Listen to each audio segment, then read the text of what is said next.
বিয়ে হয়ে গেল, 7 বছর হয়ে গেল, কিরে বাচ্চা কবে হবে, বাচ্চা কবে নিবি, বাচ্চা কেন নিচ্ছিস না, কোনো সমস্যা হলে ডাক্তার দেখা। এই কথাগুলো শুনতে শুনতে আমরা হাজব্যান্ড ওয়াইফ ক্লান্ত। সত্যি কথা বলতে লাস্ট 1.5 বছর ধরে আমাদের যে ফিনান্সিয়াল ক্রাইসিসটা চলছে সেটা তো বাইরের লোক জানে না। সমস্যার কথা বললেও তারা ঘুরিয়ে ফিরে এই কথাটাতেই আসে। আচ্ছা, আমাদের যে এখন ফিনান্সিয়াল কন্ডিশন, সেই অবস্থাতে যদি আমি প্রেগনেন্ট হই তাহলে খরচটা কে দেবে? সেই লোকগুলো দিয়ে যাবে? দেবে না। তাই আমরা হাজব্যান্ড ওয়াইফ এটাই ডিসিশন নিয়েছি, যতদিন না আমাদের এই ফিনান্সিয়াল ক্রাইসিসটা মিটবে ততদিন আমরা এইসব কথা চিন্তাও করতে পারি না। নিজেরা যে বাচ্চা জন্ম দিতে অক্ষম নই সেই কথাটা প্রমাণ করার জন্য শুধু শুধু একটা মানুষকে পৃথিবীতে এনে তাকে কষ্ট দেওয়ার কোনো মানেই হয় না। সেসব কথা তো অনেক দূরে, বাচ্চাটা যখন পেটে আসবে তার জন্য যে খরচ, চিকিৎসা খরচ, একটা হবু মায়ের যে খাওয়া দাওয়ার বিষয়বস্তুগুলোর দিকে নজর দিতে হয়, অনেক খরচ বন্ধুরা। সত্যি কথা বলতে এই যে দেখো না, আজকে ঘরে কোনো বাজার নেই, শুধু 3টে ডিম পড়েছিল, কয়েকটা গাঠি আর কয়েকটা আলু আর একটা টমেটো। সেইটা দিয়ে কী রান্না করে ফেললাম ডিমের অমলেট করে ঝোল। শাশুড়ি আর আমি হাফ হাফ করে অমলেট দিয়ে খাবো, আর বাপ ছেলে একটা গোটা গোটা খাবে। কারণ ওরা ছেলে মানুষ, বাইরে কাজ করে আসে, ওদের তো পরিমাণ মতন একটু খেতে দিতে হবে। এই সিচুয়েশানে যদি আমি প্রেগনেন্ট হই তাহলে খাওয়া দাওয়ার দিকেও নজর দিতে পারবো না। শেষে আমিও অসুস্থ হব, যে পৃথিবীতে আসবে সেও অসুস্থ হবে। তোমরা একটু আমাকে বলো যে ঠিক ডিসিশন নিয়েছি কিনা। দেখো, মনের কথা বলতে গিয়ে আজকে ইন্ট্রোটা দিতেই ভুলে গেছি। যাই হোক, গুড মর্নিং। বড়দের শ্রদ্ধা, ছোটদের স্নেহ জানিয়ে হইচইয়ের আরও একটা নতুন ব্লগ শুরু করলাম, দেখতে থাকো। ওই দেখো, রান্নাবান্না করে যে 3:15 বাজে এতক্ষণ শুয়েছিলাম, সেই 1:30 সময় রান্না হয়ে গেছে। স্নান করিনি, কারণ স্নান করতে গেছিলাম, দেখলাম প্রচণ্ড গরম জল পড়ছে, বালতিতে জল ভরে এসেছি, 4টে নাগাদ ঠান্ডা হয়ে যাবে, 4টে সাড়ে 4টে, তারপরে স্নান করব। তো যাই হোক, এতক্ষণ তোমাদের সাথে যেটা শেয়ার করলাম আমার মনের কথা, সেটা আজকে তোমাদেরকে এই আমার ভিডিওতে বলে ফেললাম। কারণ কি বলো তো, একই কথা, এটা কিন্তু একটা কাপলদের ভীষণ পার্সোনাল একটা ম্যাটার, যে তারা কখন বেবি নেবে কখন নেবে না, তাদের মধ্যে কি সিচুয়েশান চলছে বাইরের লোক তো জানে না, তারা তো বলেই খালাস। তো আমি আজকে এখানে বললাম, তার কারণ হচ্ছে দেখবে একটা কথা, একই কথা যখন বহু লোক একসাথে তোমাকে বলতে থাকে না, তখন যদি তাদের মুখের ওপর উত্তর দিতে পারো তাহলে কিন্তু সেই ভেতরে যে অস্থিরতাটা, যেই বিরক্তি ভাবটা, সেটা কেটে যায়। কিন্তু আমি বা আমার হাজব্যান্ড কেউই এরকম ধরনের নই যে কেউ একজন কিছু বললো, হ্যাঁ তা মানছি যে 1000বার আমি স্বীকার করছি যে তারা ভালোর জন্যই বলছে, কিন্তু আমাদের তো এখন সমস্যাটা চলছে, সেই সমস্যাগুলো যখন বলি তখন বলবে কেন এখন এত ব্যবসা শুরু করতে গেলি, এই গেলি ওই গেলি। সেটাও তো ভালোর জন্যই শুরু করেছিল, যাতে আমাদের এখন সময় হয়ে গেছে কাউকে নতুন পৃথিবীতে আনার, তাকে যাতে ভালোভাবে রাখতে পারি, সাথে সাথে আমরাও যাতে ভালোভাবে থাকতে পারি, মা বাবারা বয়স হচ্ছে তাদেরকেও যেন ভালোভাবে রাখতে পারি, সেই চেষ্টাটার জন্যই ব্যবসাটা খুলেছিল। তো এখন কপাল খারাপ হলে যা হয়নি, তো সেই কথাগুলো বললেও এই সব কথা বলে। তো আজকে আমি ভিডিওর কথা বললাম, ভিডিওতে এই কথাগুলো বলছি, কারণ ওই যে বললাম যে মুখের ওপর তাদেরকেও তো বলতে পারি না, আমরাও এখন চাই কিন্তু পারছি না, এই সিচুয়েশানে অসম্ভব ব্যাপার। তো সেই কারণে আমি তোমাদের সাথে আজকে এটা শেয়ার করলাম। তোমরাও একটুখানি জানিও যে সত্যি আমরা ঠিকঠাক ডিসিশন নিয়েছি কি নিইনি, আর ঠিক হোক ভুল হোক, সত্যি কথা বলতে এখন পসিবলই নয়, ঠিক আছে? যতদিন না আমাদের এই ফিনান্সিয়াল সমস্যাটা দূর হবে পসিবলই নয়। আর তোমরা অনেকেই আমার আরেকটা যে ব্লগ চ্যানেল আছে সেই চ্যানেলেও ভিডিও দেখো, সেই চ্যানেলের ভিডিওগুলো দেখবে একদম অন্যরকম আমি করি। তো সেখানে আমি কোনো আমাদের ভেতরে যে কি চলছে, আমাদের যে সমস্যা চলছে, সেই সব কথা আমি কিচ্ছু বলি না, কারণ সেখানে অনেক আমার কাছের মানুষরা যারা আমাকে ভালোবাসে, যারা আমাকে অনেক ছোট থেকে দেখছে বা এই করছে, বন্ধু বান্ধব আত্মীয় স্বজন, অনেকে সেই চ্যানেলের ভিডিওগুলো দেখে। তো আমি চাই না যে তারা আমাদের এই সমস্যার কথাটা জানুক, কারণ তারাও আমি চাই না যে, কারণ তারা কোনো হেল্প করতে পারবে না, চাইলেও করতে পারবে না, কারণ আমার সেখানে সবই বন্ধুবান্ধব আত্মীয় স্বজন, আমার তারা অতটা ফিনান্সিয়ালি অতটা কী বলবো ওটাকে, ভালো নয়।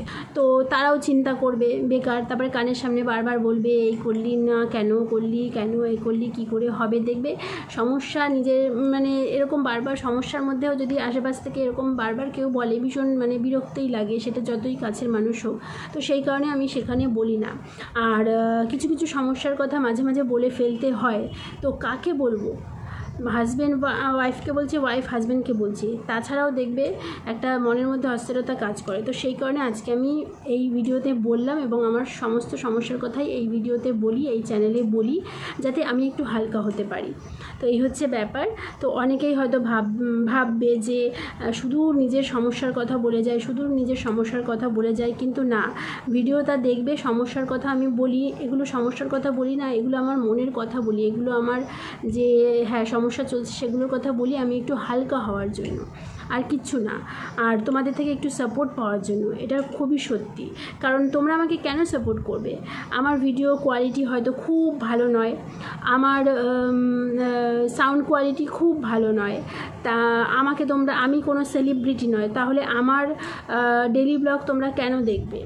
তো সেই কারণে আমি ভাবি যে সমস্যার কথাগুলো বললে হয়তো কেউ কেউ যারা মানে কি বলবো ভালো মনের মানুষ, তারা ভাববে যে না, এই মেয়েটার ভিডিও অন্তত 2 মিনিট দেখে যায়, তাহলে মেয়েটার যদি একটুখানি হেল্প হয়, একটা লাইক করে যায়, একটু সাবস্ক্রাইব করে যায়, এইসব কথাও কিন্তু আমি চিন্তা করে আমি সমস্যাগুলোর কথা বলি। তো এই হচ্ছে ব্যাপার। তো তোমাদেরকে একটু বললাম মনের কথা, আর এখন আর কিছু বকবক করবো না। 3:30 বাজে, একটুখানি ঘুমানোর চেষ্টা করি 1 ঘন্টা হলেও, কারণ রাতে ঘুম হয়নি। এখন বাজে হচ্ছে 5টা বাজতে 10 মিনিট বাকি, সবে 2 চোখ জোড়া লেগেছিল, শ্যামলি বলে চিৎকার করলে একজন, সে হচ্ছে এই যে গরমে তাড়াতাড়ি বাড়ি এসে গেছে। এই যে তোমার একটা পার্সেল এসে, এই যে এসেই আগে স্নান করে এই যে পাউরুটি সেঁকছে। বউ এসবে পারদর্শী নয়, পারে না। তোমার বউ মডার্ন নয়, তাই জন্য টোস্টারে টোস্ট করতে পারে না। আমার বর খালি গায়ে করতে পারে, ইউটিউবে ব্লগ করতে পারে, এডিট করতে পারে, কিন্তু টোস্টারে টোস্ট করতে পারে না। দারুণ ব্যাপার। বরকে রোস্ট করতে পারে, কিন্তু টোস্টারে টোস্ট করতে পারে না। এখন আমার বর পাউরুটি দিয়ে খাবে ওই যে চিকেন।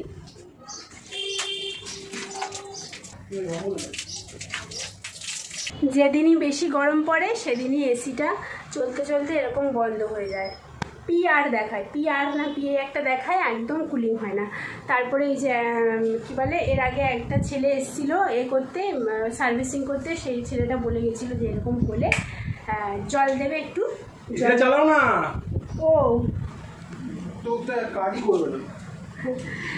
তো একটু জল দেবে, জল দিলে তাহলে দেখবে আবার কুলিং হওয়া স্টার্ট হবে। কিন্তু জল দেওয়া খুব একটা ভালো না, এসি খারাপ হয়ে যায় তাড়াতাড়ি। আর দুপুরবেলা যেহেতু খুব অল্প পরিমাণে ভাত খেয়েছি প্রথমত, আর দ্বিতীয়ত 1:30টার সময় লাঞ্চ করে নিয়েছি, তার জন্য খিদে পেয়ে গেছিলো বলে দীপের সাথেও আমি 2টো পাউরুটি খেয়ে নিলাম। তারপরে 6টার সময় দেখলাম আজকে শ্বশুরমশাই চলে এসেছে, মানে অনেক তাড়াতাড়ি চলে এসেছে, ভালোই হলো। আমার একটু সবার জন্য চাটা করে দিলাম।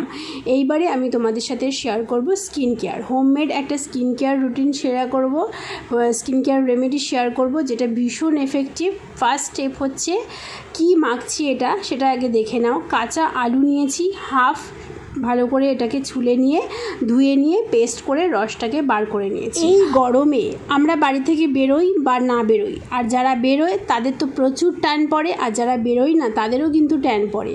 আর এই গরমে আলুর রস ট্যান দূর করতে ভীষণ ভীষণ ভালো কাজ করে। তো আলুর রসের সাথে আমি নিয়ে নিয়েছি একটুখানি কাঁচা দুধ, যেটা ক্লিনজিংয়ের কাজ করবে, ভীষণ ডিপভাবে ক্লিন করতে সাহায্য করে এই ক্লিনজিংটা। আলুর রস কিন্তু ট্যান দূর করতে ভীষণ ভালোভাবে সাহায্য করে আমাদের। তোমরা যদি এই গরমকালে একদিন ছাড়া ছাড়া ইউজ করো, রেজাল্টটা জাস্ট উইদিন 10 ডেজ বা 1 সপ্তাহের মধ্যেই দেখতে পারবে। প্রথমে ক্লিনজিং করলে, তারপরে ওই আলুর রসের মধ্যে আমি আলুর রসটা দেখতে পেলে 2টো ভাগে ভাগ করে নিয়েছিলাম, 1 ভাগের সাথে কাঁচা দুধ দিয়ে ক্লিনজিং তৈরি করে মাখলাম। আর সেকেন্ড স্টেপ হচ্ছে ওই আলুর রসের মধ্যে মিশিয়ে দিলাম একটুখানি বেসন আর একটুখানি সামান্য হলুদ, রান্নাঘরে যেই হলুদ থাকে সেই হলুদ দিতে পারো, বা তোমরা যদি কস্তুরি হলুদ কিনে রাখতে চাও সেটাও ইউজ করতে পারো। আমার অত ভাই পয়সা নেই, তাই ঘরে যেটা থাকে সেটাই আমি ইউজ করার চেষ্টা করি, কোনো ক্ষতি হয় না। হলুদ কিন্তু অ্যান্টিসেপটিকের কাজ করে, মুখে কালো দাগ ছোপ দূর করতে সাহায্য করে, বেসন স্কিনকে টাইটনিং করতে সাহায্য করে, আর আলুর রসের উপকারিতা তো তোমাদের বললামই। এবার এটা দিয়ে একটা ফেস প্যাক বানিয়ে নিয়ে এটাকে পুরো প্রলেপ লাগিয়ে 15 মিনিটস আমি রেখে দেবো, তারপরে হালকা শুকিয়ে যাওয়ার পরে ম্যাসাজ করে ধুয়ে নেব। তারপরে আসছি আবার লাস্ট স্টেপ নিয়ে।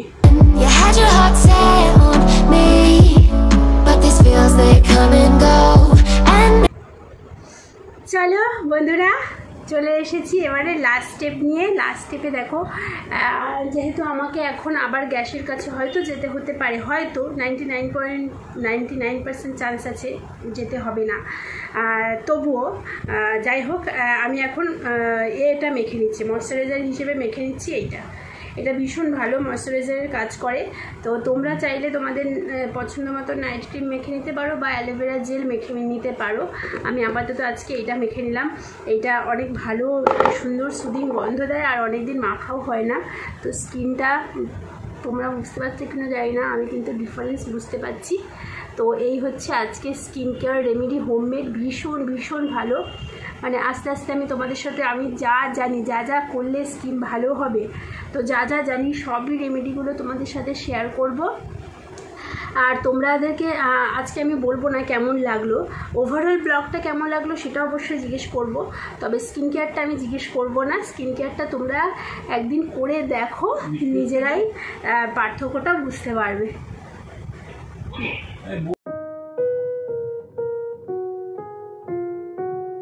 চলো, এটা তো আমি দেখালাম যে আমি আমার বাহ্যিক দিকটা কিভাবে সুন্দর করার চেষ্টা করি, সুন্দর রাখি। এবার আমি আমার মনটাকে কিভাবে পজিটিভ এনার্জেটিক রাখি সেটার একটা ছোট্ট টিপস বা ছোট্ট একটা সিক্রেট যেটা আমি করি সেটা তোমাদের সাথে শেয়ার করছি। এইটা দেখো, একটা ড্রেসিং টেবিলের ভেতরে আমি একটা সাদা কাগজে লাল কালি দিয়ে 5টা অ্যাফার্মেশন আর লাইন আমি লিখে রেখেছি, যেমন আমি থাকতে চাই, মানে আমি পজিটিভ থাকতে চাই, আমি এনার্জেটিক থাকতে চাই, আমার যা জীবনে যা কিছু হয়েছে ভালোর জন্য হয়েছে, যা কিছু আছে ভালোর জন্যই, মানে ভালো আছে, আমি তার জন্য গডের কাছে থ্যাঙ্কফুল।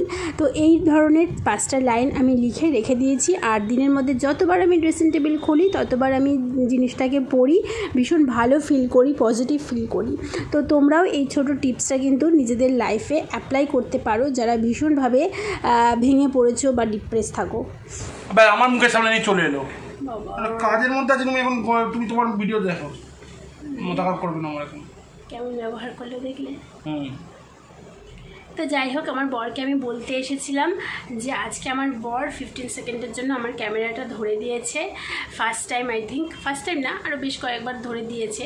তো আমি তার জন্য খুব হ্যাপি হয়েছি, তার জন্য থ্যাংক ইউটা আমি জনসমক্ষে ওকে দিতে চেয়েছিলাম, সেই কারণে বরের কাছে এসে ধমক খেলাম। তো যাই হোক বন্ধুরা, আজকের মতন এইটুকুই ছিল।